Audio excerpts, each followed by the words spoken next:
ওম নমঃ শিবায়। ওম নমঃ শিবায়। নমস্কার প্রিয় ভক্তগণ, আশা করি আপনারা প্রত্যেকেই খুব ভালো আছেন। সুপ্রিয় দর্শক, অমৃত কথা চ্যানেলের পক্ষ থেকে আপনাদের সকলকে আরও একবার সুস্বাগতম। হিন্দু শাস্ত্রে শিব পুরাণের গুরুত্ব অনেক। আজকে আমরা জানব বিষ্ণু বড় না শিব বড়, সে সম্পর্কে আরও জানব ব্রহ্মার পঞ্চমুখ থেকে কি করে চতুর্মুখ হলেন। জানতে হলে আপনাকে পুরোটা শুনতে হবে। চলুন শুরু করা যাক। দেবতাদের পিতামহ হলেন ব্রহ্মা। এই বিশ্ব ব্রহ্মাণ্ড তারই সৃষ্টি, তাই ব্রহ্মা সকল দেবীর পূজনীয়।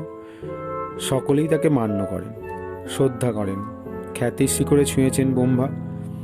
সম্মান, যশ, প্রতিপত্তিতে তিনি নিজেকে শ্রেষ্ঠ মনে করতে শুরু করলেন। তিনি মনে করলেন তার চেয়ে বড় আর কেউ নেই।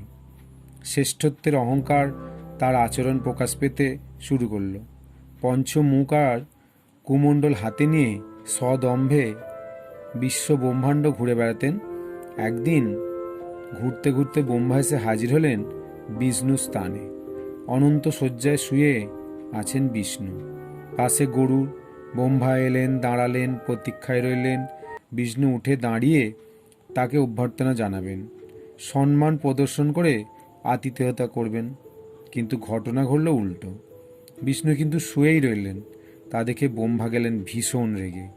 অগ্নিসম গর্জে ব্রহ্মা বললেন, তোমার এত আস্পর্ধা, শিষ্টাচারটুকু ভুলে গেছ? আমি গুরুজন, তোমার সামনে এসে দাঁড়ালাম আর তুমি শুয়ে আছো? এত সাহস তোমার, আমাকে অগ্রাহ্য করো? এত অধ্যৌত তোমার? বিষ্ণুর কোনো প্রতিক্রিয়া হলো না। যেমন শুয়েছিলেন তেমনি শুয়ে রইলেন। ব্রহ্মা গেলেন আরও রেগে। তিনি বললেন, কি হলো? আমার কথা শুনতে পাওনি? আমি জগতের বিধাতা, সেই অর্থে তোমারও পিতা সম। আমি এলাম আর তুমি ভ্রুক্ষেপ করছো না? তুমি কি শাস্তির কথা জানো না? জানো না গুরুজনকে অগ্রাহ্য করলে শাস্তি পেতে হয়? এ কথা শুনে বিষ্ণু আর চুপ থাকতে পারলেন না। মনে মনে রাগ হলো। বিষ্ণু কিন্তু তা প্রকাশ করলেন না। হাসি মুখেই বললেন, বৎস, এসেছো? এসো এসো, অনেক দিন পরে এলে। এখানে আসতে তোমার পথে কোনো কষ্ট হয়নি তো? তা আছো কেমন? ব্রহ্মা আরও রেগে গেলেন। বললেন, বৎস? বৎস কাকে বলছো? তুমি আমার ছেলে না আমি তোমার ছেলে? তোমার ঔদ্ধত্য তো কম নয়। বিষ্ণু তখন রাগ হজম করলেন। হাসি মুখে বললেন, বৎস, তুমি হয়তো ভুলে গেছো, তুমি নামে মাত্র জগতের স্রষ্টা। তোমার জন্ম হয়েছে আমারই নাভি থেকে। ব্রহ্মাণ্ডের সব কিছু সৃষ্টি তো আমার, তুমি তো নামে মাত্র বিধাতা। কে বড়, কে কার বাবা, এই নিয়ে দুজনের মধ্যে শুরু হয়ে গেল বাগ বিতাণ্ড। মুখ থেকে হাত, মানে মুখোমুখি থেকে হাতাহাতি।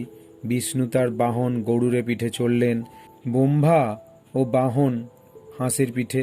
বিষ্ণু ধরলেন অস্ত্র, ব্রহ্মা তুললেন অস্ত্র। শুরু হয়ে গেল যুদ্ধ। বিষ্ণুর সেনাবাহিনী বৈষ্ণবরা আর ব্রহ্মার সেনাবাহিনী ব্রাহ্মণেরা তুমুল যুদ্ধে অবতীর্ণ হলেন। দেবতাকুল পড়লেন চিন্তায়। ব্রহ্মা বিষ্ণু দুজনেই তাদের সম্মানীয়, অথচ এ কি করছে দুজনে মিলে? বিষ্ণু ব্রহ্মার যুদ্ধে কেঁপে উঠল পৃথিবী। দেবতা প্রমাদ গুনলেন। বিষ্ণু ছুঁড়লেন মহেশ্বরাস্ত্র, ব্রহ্মা ছুঁড়লেন পশুপাত। দুটো অস্ত্রই এমন ভয়ঙ্কর যে প্রতিহত করতে না পারলেই সর্বনাশ। দুজনের অস্ত্রই দুজনে ভস্মীভূত হয়ে যাবেন। দুটো অস্ত্রই শূন্যে গিয়ে মুখোমুখি পরস্পরকে ধ্বংস করে দিল।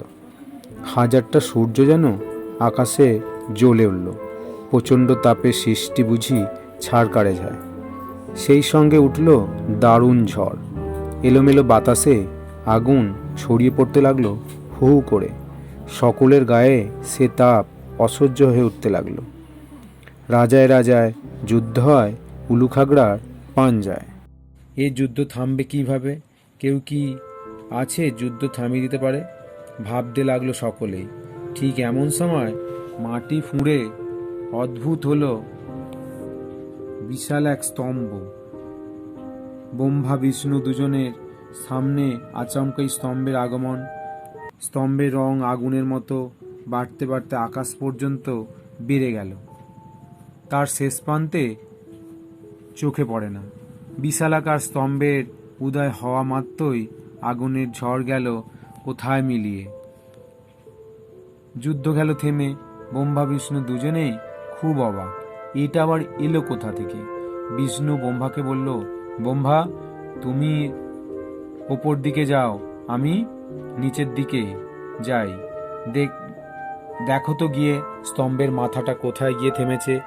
আমি যাচ্ছি দেখতে কোথা থেকে এটা উঠে এলো। ব্রহ্মা হাসে চেপে শুরু করলেন উপরে উঠতে। বিষ্ণু শূকরের রূপ ধারণ করলেন, মাটি খুঁড়ে নামতে থাকলেন নিচের দিকে। ধাপের পর ধাপ কেবল নিচেই নেমে যাচ্ছেন বিষ্ণু। মাটি কেটে কেটে যত নিচে নামেন ততই স্তম্ভ আরও নিচের থেকে উঠছে বলে তার মনে হয়। কিছুতেই আর গোড়ায় গিয়ে পৌঁছাতে পারে না। শেষ পর্যন্ত ক্লান্ত আর অসহায় হয়ে আবার ফিরে এলেন। যেখান থেকে শুরু করেছিলেন সেখানে এসে ব্রহ্মার জন্য অপেক্ষা করতে লাগলেন। কিছুক্ষণ পর ব্রহ্মা ফিরে এলেন। বিষ্ণু জিজ্ঞাসা করলেন, ব্রহ্মা, তুমি স্তম্ভের আগার সন্ধান পেলে? ব্রহ্মা হাসতে হাসতে বললেন, আগে তুমি বলো গোড়ার সন্ধান পেয়েছো কিনা। বিষ্ণু বলল, না, আমি তো অনেক চেষ্টাই করলাম, কিন্তু স্তম্ভের গোড়া দেখলাম ক্রমশ নিচের দিকে নেমে গেছে। আমি তো আমার সাধ্যমতো নিচে গেছি, কিন্তু গোড়া দেখতে পেলাম না। কিন্তু তুমি? ব্রহ্মা বলল, হ্যাঁ, আমি পেয়েছি। স্তম্ভ যেখানে গিয়ে শেষ হয়েছে সেখানেই একমাত্র আমি পৌঁছাতে পারি। আর তার প্রমাণস্বরূপ এই কেতকী ফুলকে সঙ্গে নিয়ে এসেছি। এই বলে ব্রহ্মা কেতকীকে বলতে বলতে কেতকী কিঞ্চিত অস্বস্তিতে বলল, হ্যাঁ, মানে ওই স্তম্ভে তো ওই স্তম্ভ তো আসলে শিবলিঙ্গ। তিনি স্বয়ং শম্ভু। আপনাদের যুদ্ধ থামানোর জন্য তিনি উদয় হয়েছিলেন। আর আমি? বিষ্ণু জিজ্ঞাসা করলেন, আমি থামলে কেন? কেতকী বলো, আমি কি? কেতকী এবার ব্রহ্মার দিকে আর চোখে তাকালো, তারপর বলল, আমি তার মাথায় ছিলাম।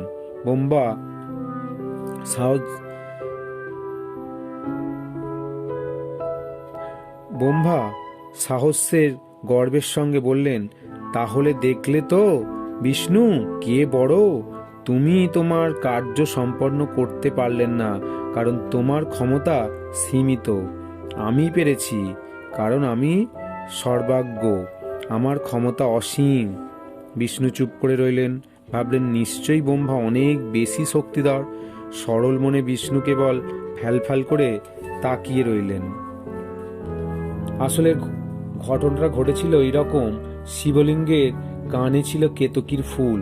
উপর দিকে উঠবার সময় শিবের কান থেকে কেতকীর ফুল পড়ে যায় কাছাকাছি কোনো জায়গায়। ব্রহ্মা পড়ে উঠতে উঠতে যখন স্তম্ভের আগার কোনো নাগাল পান না, তখন হতাশ হয়ে পড়েন। এমন সময় কেতকীকে দেখতে পান। অমনি তার মাথায় খেলে যায় দুর্বুদ্ধি।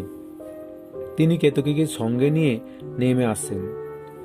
আসবার সময় বলেন কেতকীকে, বিষ্ণুর কাছে গিয়ে আমি যা বলবো সেই কথাতেই সায় দেবে। বিষ্ণু জিজ্ঞাসা করলে, বলবে তুমি শিবলিঙ্গের মাথায় ছিলে। স্তম্ভটি যে আসলে শিব সে কথা কেতকীর কাছ থেকে তিনি আগেই জেনেছিলেন। শিব নিজে ব্রহ্মা বিষ্ণুর যুদ্ধ থামাতে স্তম্ভের রূপ ধারণ করেছিলেন। ব্রহ্মা বিষ্ণুর কাছে জিতবার জন্য কেতকীকে আশ্রয় করে এই চালাকিটা করলেন। কেতকীও ব্রহ্মার আদেশ অমান্য করতে পারেনি, কিন্তু মিথ্যাই রয়ে যায়। সত্য কখনো চাপা থাকে না। বিষ্ণু মেনে নিলেন ব্রহ্মাই শ্রেষ্ঠ। নত হয়ে প্রণাম করলেন। ব্রহ্মা খুব খুশি হলেন, তার চালাকি বুদ্ধির জয় হয়েছে। বিষ্ণু এরপর ব্রহ্মাকে যেই পুজো করতে যাবেন, অমনি আবির্ভূত হলেন শিব। সেই অসীম অপার স্তম্ভ থেকে মহাদেব তাদের সামনে প্রকট হলেন। বিষ্ণু সেই বিরাট পুরুষকে প্রণাম জানালেন, আর ব্রহ্মা ভয়ে কাঁপতে শুরু করলেন। ব্রহ্মা ভাবলেন, সর্বনাশ, শিব তো মিথ্যা সহ্য করতে পারে না, আর সত্যটা তার অজানা থাকবে না। মহাদেব এসে বিষ্ণুকে আলিঙ্গন করলেন, বললেন, বিষ্ণু, তুমি সত্যিই সৎ, তুমি সত্য কথাই বলেছ। অনাদি অনন্তের আগাগোড়া কি দিকে কটাক্ষপাত করলেন, বললেন, ছি ছি ছি, বিধাতা হয়ে তুমি কপটতার আশ্রয় নাও? ব্রহ্মা, তুমি মিথ্যাচার বলে সামান্য জয়ী হবার জন্য আমার ভাবতেও লজ্জা করছে। তোমার যোগ্য সাজা হওয়া প্রয়োজন। এই বলে শিব রুদ্রমূর্তি ধারণ করলেন। যে মুখ ব্রহ্মা মিথ্যা কথা বলেছিল, সেই মুখটা মুন্ডু সমেত রুদ্রদেব ছিঁড়ে নিলেন। ব্রহ্মার 5টি মুন্ডু ছিল, একটি মুন্ডু ছিঁড়ে নেবার পর বাকি রইল 4টি। শিব বললেন, ব্রহ্মা, তুমি পঞ্চমুখে আমার প্রশংসা করতে, কিন্তু মিথ্যাচারী হওয়ার জন্য তোমার একটি মুন্ডু বাদ গেল। এখন থেকে তুমি চতুর্মুখী, আর আজ থেকে কেউ তোমার পুজো করবে না।